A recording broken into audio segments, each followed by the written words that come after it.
2024 ఎన్నికల్లో తమ ఘోర పరాజయానికి ప్రధాన కారణమైన పవన్ కళ్యాణ్ విమర్శించే అవకాశం ఏదైనా దొరికితే వైఎస్ఆర్ కాంగ్రెస్ పార్టీ వదిలిపెడుతుందా?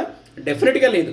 రాజకీయాల్లో ఇవి సర్వసాధారణం. అందున 151 సీట్లున్న వైసీపీని కేవలం 11 సీట్లకే పరిమితం చేయడంలో పవన్ కళ్యాణ్ గారి పాత్ర ఏంటో అందరికీ తెలిసిన విషయమే. అలాంటి పవన్ కళ్యాణ్ విమర్శించే లేదా ట్రోల్ చేసే అవకాశం వస్తే వైసీపీ ఎందుకు వదిలిపెడుతుంది?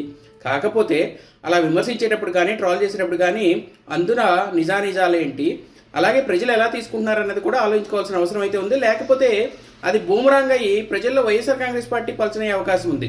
So YSR Congress party social media ఈ మధ్య ఏం చేస్తుందంటే, పవన్ కళ్యాణ్ గారు ప్రజల సొమ్ముతో ఎంజాయ్ చేస్తున్నారని ఒక వాటర్ బాటిల్ 100 ఖరీదులుండే వాటర్ని రోజు తాగుతున్నారన్నట్లుగా కొన్ని ఫోటోలు వీడియోలు పెట్టడం జరిగింది. తీరా అసలు నిజం ఏంటంటే అది సినిమా షూటింగ్లో జరిగిన ఇది. షూటింగ్ వాళ్ళు అరేంజ్ చేసిన బాటిల్ని ప్రజల సొమ్ముతో పవన్ ఎంజాయ్ చేస్తున్నాడని చెప్తే దాన్ని ప్రజలు ఎలా తీసుకుంటారు? వైసీపీ పరిస్థితి ఏంటి?